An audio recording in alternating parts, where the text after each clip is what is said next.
In Season 2, it can be incredibly hard to carry on a DPS if your team is just straight up throwing. Whether you have a trash Doomfist that is rolling out into a quick grave, or Lucio who thinks he's immortal but that's only true in spawn, you need the right DPS to dominate this season. So we're going to break down the top 5 DPS you gotta play if you want the easiest time to climb the ranks. But first, I want to thank the sponsor of this video, One Click Mouse. Now, One Click wanted me to showcase their new Aspire Pro mouse that is designed for competitive FPS players by some top-level coaches. And I flat out told them that they could send me the mouse, and if I didn't like it, I would not accept the sponsorship. But after utilizing it for quite some time, I was very impressed with the quality of the mouse. It's incredibly lightweight, uses high-quality paracords, and in addition to that, has a next-gen sensor. All of it combines to make a really competitive mouse that I personally really enjoyed using. Go check out the Aspire Pro right now in the description down below.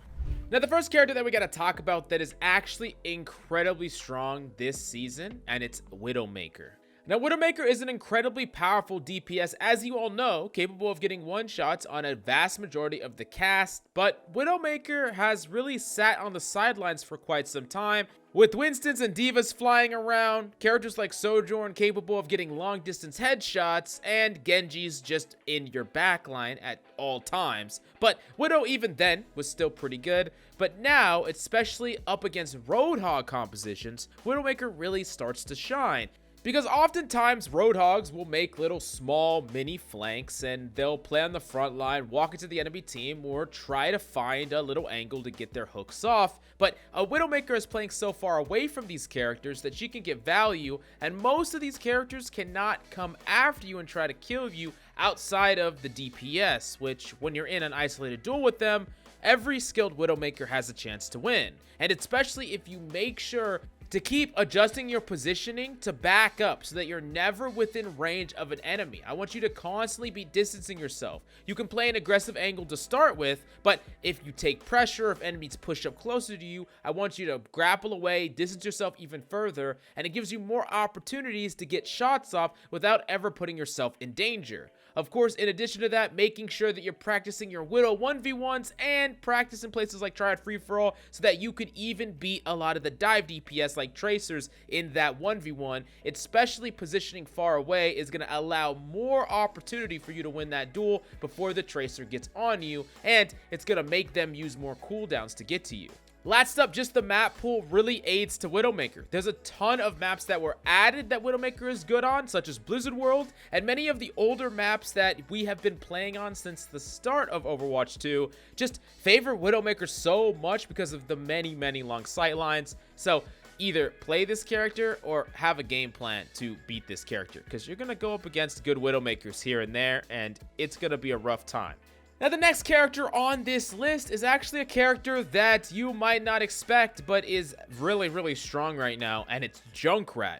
Now, many thought that Junkrat was just gonna be a pretty poor DPS going into Overwatch 2 in general, and that hasn't been true, and he's only gotten better going into Season 2 because Junkrat actually has fairly good matchups against both Roadhog and freaking Doomfist. Junkrat is phenomenal at actually punishing tanks. It's weird, right? A DPS that could punish a tank?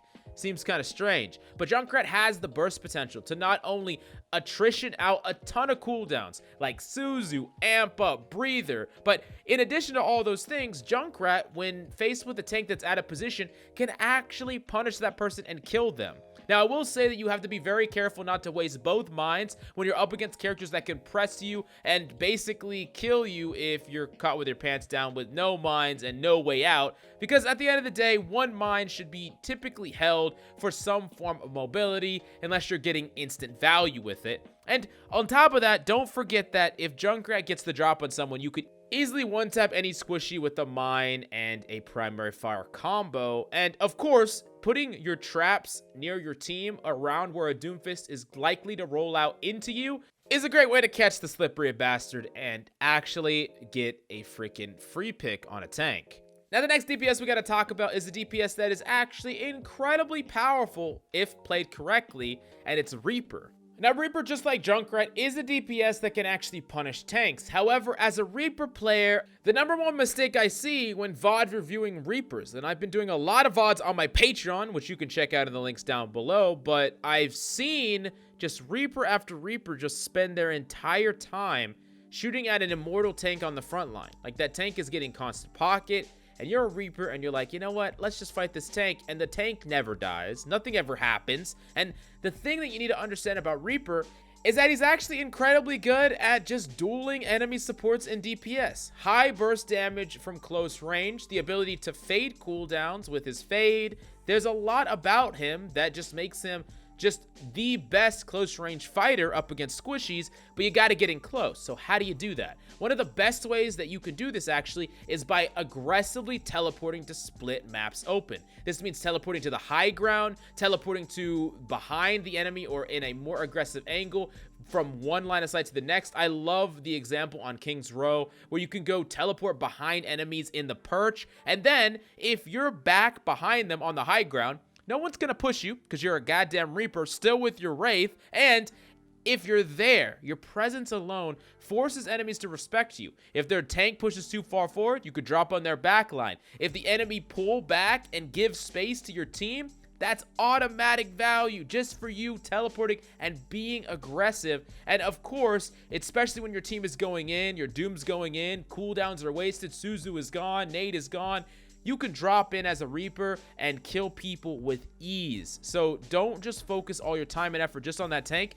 Get those initial picks first. Open up the fight with aggressive teleports. And then when you see an opportunity, of course, capitalize on that tank with your team. Kill them and rinse and repeat. Reaper's one of the best characters at brawling and closing out a fight where you get an initial advantage. I would say some characters get pickoffs and the fight could be at a standstill for a long time. Reaper, not so much. You get an advantage and the fight is over just like that. Now, next up, we got to talk about a character that has just exploded in power level, especially in Season 2, and it's none other than freaking Ashe. Now, why did Ashe get so strong? Well, the biggest reason is purely because the reload buff is actually increased. Now you get no movement buff, but you get that reload buff when you get a kill, and Ashe is one of the characters, is the character that benefits the most from this. In the entire game, Ashe gets such a huge benefit because when you get that kill, being able to reload faster just means more uptime, and it means that it's a lot easier for you to manage those bullets.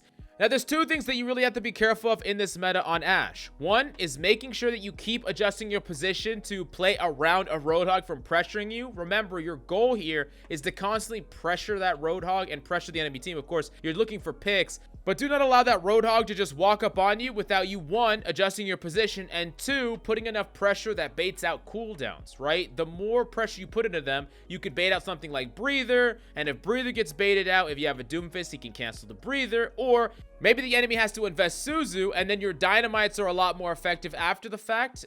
Now, you don't want to focus all your attention on Hog, but I will say making it so he gets to walk around the map completely undisturbed really just allows him to basically be your worst nightmare, positioning in a place that forces you to be very passive. And then, of course, he's going to be able to get picks on your team. So make sure that you're not only distancing yourself properly away from him, but also putting in some damage into him, especially when you have tanks on top of him that can potentially capitalize on him using Breather, like a Hog, like a Doom, like a freaking Sigma with his Rock, like an Orisa. Any of these tanks can cancel his Breather and punish him post you putting damage into him. And then, of course, against Doomfist, you have to be really cautious of using that coach gun too early.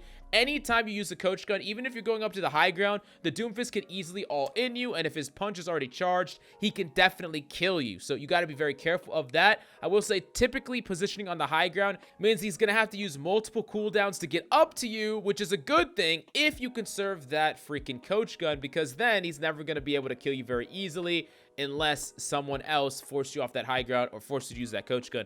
Then you're uniquely vulnerable. Now, the last but certainly not least character in this video is already spoiled by the freaking title, but it's Tracer. And Tracer is so damn powerful in Season 2 because this buff has basically made her an absolute menace. Now, while they did get rid of the fall off bug, which was definitely a detriment to Tracer, they compensated by giving her more damage, which actually overall is just a buff because now when you are closer range, you do a huge amount of damage. Your burst damage is incredible. And Tracer's an absolute menace that can pressure out cooldowns, duel enemies, get picks. Basically, the sky's the limit with Tracer. But I will give you a couple of big tips if you're having trouble getting the full value out of this character that you should be. The first thing is, when you are engaging a target, you need to have the most amount of resources available to you. Now, what do I mean by that? I mean that you can't use all of your available blinks just to get close to your target, because then what blinks do you have to exchange for their resources? So like if I use 3 blinks to get over to an Ana and an Ana nades me, what do? Do I freaking still fight her even though I'm naded and weak? No, I probably have to recall, but guess what? I'm way the hell out of there. What does this mean? This means navigate around the map and position yourself so when you first make contact with that Ana, you still have 2 or maybe even 3 blinks, and that gives you a lot more resources to use to try to duel her. More resources to dodge sleep and dodge nade and deal damage and exchange for damage so that you can win and actually get that pick. Now, in addition to that, I want to see a large investment of multiple resources into the same person. This means that you're not blinking, shooting one person, blinking, shooting another, blinking, shooting another, recalling. You are using every ounce of your resources to get a actual definitive pick on someone, and that typically results in a kill. Now, that doesn't mean you can never change targets, because I will say if certain cooldowns come out and it's worth it to you to pivot, then sure, all means. If there's a 1 HP target that you can kill, or let's say you use 2 blinks on an Ana and then the Kiriko teleported to her and Suzu'd her. To me, that is a perfect indicator to say, hey, I exchanged my blinks for this value. This is good. I can either recall or back off temporarily and then go back in, and then I don't have to play around that cooldown anymore. But in general, I want to make sure that you're not just peppering here, peppering there, doing all this trash damage without getting that definitive pick damage. Super important, and I only bring this point up because I just VOD reviewed like 3 different Tracers that basically just peppered like everyone on the battlefield, but none of that damage was resounding pick damage. None of it resulted in a kill. All of it was just a little bit here, a little bit there, and sure, their stats looked freaking phenomenal as far as damage is concerned, but did they actually get impactful kills? Absolutely not. And this brings me to the last part of this, which is getting pulse bombs. Pulse bombs are incredibly important, and I'm not going to get into it too much. You can check out my Tracer guide if you want more about that. But as a TLDR, you need to practice your 180 pulse bombs. You need to practice your blink pulse bombs and your 90-degree pulse bombs as well. I suggest going into a training room like Vaxta or just a customs game mode where you have unlimited pulse bombs against AI Anas and practice over and over again. You spend just like 2-3 hours doing this and you will be, I don't even know, like 5 times better at hitting pulse bombs. So it's worth the time. It's worth the effort. You want to become cracked at Tracer, do that. But anyways, let me know down below, what is your best DPS in Season 2? Is there a secret DPS that people are sleeping on? I would say as an honorable mention, I would throw Echo into the mix, but all 5 of these DPS are absolutely cracked, so there was really no room, but she would probably be my 6th one. What would be yours? Let me know in the comments down below. Smash that like, subscribe, and make sure you check out One Click Mouse, the sponsor of this video, and I'll see you next time.